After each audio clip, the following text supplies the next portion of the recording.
अगर करना है तो सेंट्रल स्टेप ले और उसको बाकायदा तौर पर लाके दिखाइए, जहां पे इख्तिलाफ है उसको होगा, जहां नहीं है उस पे बात होगी, कोई फैसले पे बात पहुंचेगी। ये सिर्फ मखमसे में डालने वाली बात, मैंने आपसे सिर्फ पॉलिटिकल है। 2024 की तैयारी है। मैं एक चीज पूछूंगी, काज़मी साहब ने एक बात बोली है कि ये किसी का नुकसान नहीं करती है। मैं आपसे असगर साहब फिर पूछ रही हूँ, पहला सवाल जिसका जवाब नहीं दिया, आप मुस्कुराए। आपने कहा कि अगर बहुविवाह नहीं है, अगर 3 शादियों का अधिकार नहीं मिल रहा है तो कोई दिक्कत है?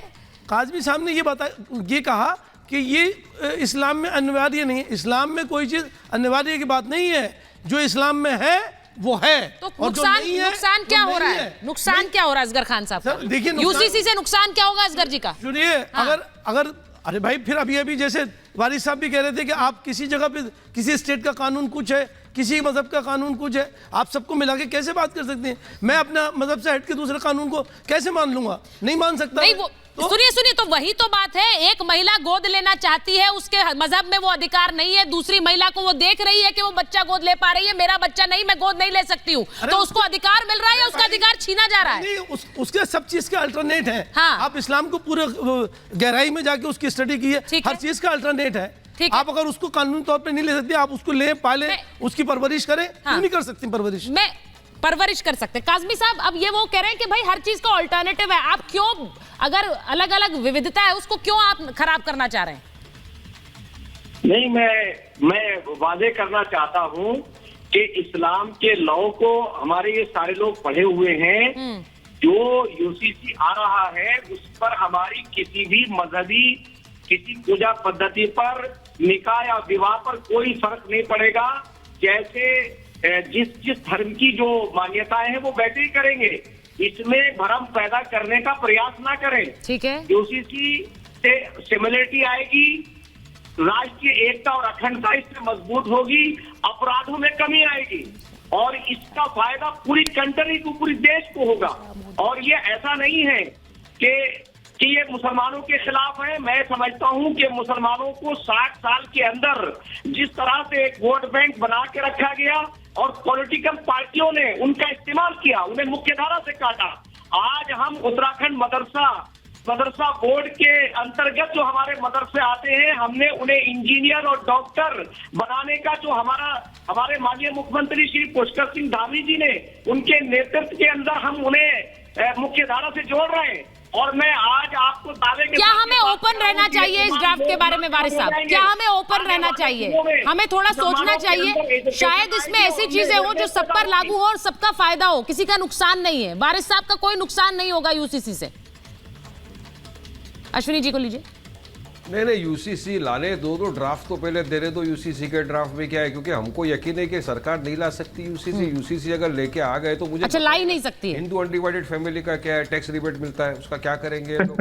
अभी इसी तरह दूसरे स्टेट के, हर स्टेट के अपने अपने अलग अलग कायदे कानून भी है, सब स्टेट को एक कर देंगे तो जो इम्पॉसिबल चीज है वो चीज सिर्फ लोगों के अंदर ध्यान भटकाने के लिए बीजेपी सरकार कर रही है। सुशीलता जी, कि प्रॉब्लम क्या हो रहा है मालूम है? सारी पब्लिक, पूरा नेशन सवाल कर रहा है मोदी जी को, मोदी जी आपने 10 साल के अंदर गारंटियां दी थी, एक भी आपने पूरी नहीं की। 15 लाख रुपया जमा होने वाला था, जमा नहीं हुआ। आपने 2 करोड़ युवाओं को रोजगार। वारिस जी, मैं आपको जवाब देता हूँ यूसीसी पे। ये बहस यूसीसी पे हो रही है, मैं इसलिए आपको यूसीसी का जवाब देता हूं। हो गई है देश के अंदर मंदिर मस्जिद के वो नाम कह रहे हैं ये ला ही नहीं सकते। अब मैं एक चीज पूछूंगी आपसे अश्विनी जी, बीजेपी ने सिर्फ और सिर्फ ये बतौर एक वकील आप बताइए, इलेक्शन के पहले छोड़ते हैं ये। वो कह रहे हैं कि ये शगुफा छोड़ते हैं, चुनावों से पहले वो ला ही नहीं सकते। हालांकि ऐसी भाषा मैंने 370 के से जुड़ी हुई भी सुनी थी, ऐसा 3 तलाक से जुड़ा भी सुना था। नहीं चाहिए, लेकिन ये बताइए क्या ये संभव है? वो कह रहे हैं ये संभव ही नहीं है, आप कर नहीं पाएंगे। पब्लिक जवाब देगी और 24 में देगी। देखिए, पहली बात तो मैं उत्तराखंड की सरकार, उत्तराखंड के मुख्यमंत्री और उत्तराखंड की जनता को धन्यवाद देता हूं। अभी राम मंदिर हो गया, अभी ज्ञानवा पीपल लेकर आ गए, अब आगे कुछ ना कुछ और लाएंगे हमको। तो पहली बात ये अफसोस मैं बार बार कह रहा हूँ, धर्म का अधिकार है, अधर्म का नहीं, रीतियों का अधिकार है, कुरीतियों का नहीं, प्रथा का अधिकार है, कुप्रथा का नहीं। ये तलाके हसन, तलाके बाइन, तलाके किनाया, ये कुप्रथा है। ये 3 तलाक, हलाला, मुता, मिस्यार, तहर्रुस, ये कुप्रथा है।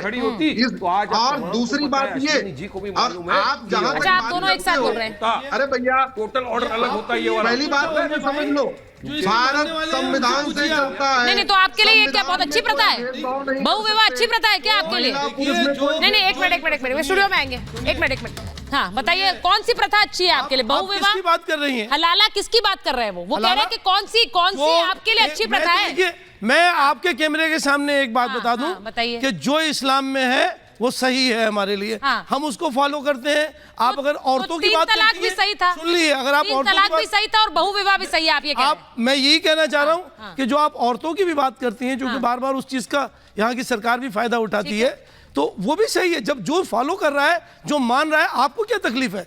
बताइए कितनी असगर साहब बहुत सी कुप्रथाएं होती हैं, ऐसा नहीं है। मैं इस्लाम की बात कर रही हूँ, हिंदू धर्म में भी अगर कुप्रथाएं हैं तो उन पर काम किया गया। उन्हें अगर कुप्रथा है तो उसे हटाने पर काम किया गया और होना चाहिए। मैं इसीलिए कह रहा हूँ, ये आपका या मेरा धर्म की बात नहीं है भाई, आपकी मेरे धर्म की बात नहीं, मैं सभी धर्मों की बात कर रहा हूँ। जो जिस धर्म में है, जिस धर्म की प्रथा को मानता है, जब उसको मानने में उसको कोई तकलीफ नहीं है, तो हमें और आपको क्या आपको लगता है? आप लोगों ने ट्रिपल तलाक पर भी यही कहा था, कितनी महिलाएं आई थी सड़कों पर कह रही थी हमारे साथ नाइंसाफी हो रही है। ये एक मर्द का एकाधिकार नहीं है ये बताना कि क्या अच्छा है और क्या बुरा है। 4 लोगों को आप प्लांटेड करके लाते हैं, सिर्फ वही कहते हैं मुझे बताइए परसेंटेज। मुझे एक बार कह रहा हूँ, यूसीसी पे आप वोटिंग करा लीजिए, वोटिंग करा लीजिए। हो सकता है वोटिंग भी हो जाए, भाई हमें नहीं पता, हमें नहीं पता है, हमें नहीं पता है। एकाधिकार स्टेट को इस्तेमाल करने वाली बात है, सेंटर इसलिए और लाएगा भी नहीं, ये बात सही है। कम से कम इलेक्शन तक नहीं आएगा, क्योंकि ये एक इशू बना रहे, नहीं होगा कोई इशू तो हमने ये देखा है कि सरकारों ने, विशाल जी, हमने ये देखा है कि कैसे 2019 का चुनाव हुआ, उसके बाद नरेंद्र मोदी ने उस पर काम शुरू किया कि 370 हटाने का काम एक मैंडेट के बाद किया गया, और इसीलिए वो कह रहे चुनावी शिगुफा है, ऐसे नहीं लाएंगे, चुनाव के बाद लाएंगे। देखिए सुचरिता जी, एक बहुत बेसिक बात, मैं सभी अपने प्रवक्ताओं से या जो भी बहस करने पूछना चाहता हूं कि मानवर ये बताइए कि अगर वसीयत, विरासत, संपत्ति का अधिकार धार्मिक है या जो है कानूनी है? मुझे नहीं लगता कि ये धार्मिक है। पुत्र पुत्री, बहू, पुत्र, ये सब क्या मतलब धार्मिक इनसे कोई लेना देना है? लिंग असमानता का कोई धार्मिक लेना देना है? मुझे तो नहीं लगता कि ये कोई धार्मिक विषय है। ये तो समानता की बात नहीं सुचरिता जी, जब जेंडर जस्टिस की बात हो रही है, जेंडर इक्वलिटी की बात हो रही है, ये हमारे अनुच्छेद 25 को तो ले नहीं रहा। धार्मिक स्वतंत्रता का अधिकार तो और एक वकील बैठकर ही बात कर रहे हैं। असगर साहब, मुझे इस बात से पीड़ा है, 2 वकील हैं। इसीलिए मैं कह रहा हूँ कि ड्राफ्ट को बिल्कुल ये होना चाहिए था कि बिल्कुल आम कर दें ड्राफ्ट को, और वो भी सेंटर करे भाई। तो आप स्टेट से करें, आप ये डिमांड करिए। मैं तो कह रही हूँ अच्छी बात है, ड्राफ्ट तो लोगों के सामने आना ही चाहिए, उन्हें पता होना चाहिए। और उत्तराखंड के बाद ड्राफ्ट सामने भी आएगा, ऐसे ही तो लागू नहीं कर सकते। एक सवाल आप संविधान को मानते हैं? आप संविधान को मानते हैं? अरे भाई, संविधान की भाई वो तो वकील है ना, सुनिए तो अनुच्छेद 44 क्या कहता है? सुनिए, आप बताइए जनता को। अच्छा भाई, तो ये काम फिर आप स्टेट से क्यों करा रहे हैं? अरे भाई, आप नहीं, वो एक स्टेट में लागू हो रहा है, उसके बाद मॉडल होगा, अभी नहीं पता है। अभी तो हमें पता भी नहीं है कि और जगह लागू होगा कि नहीं होगा।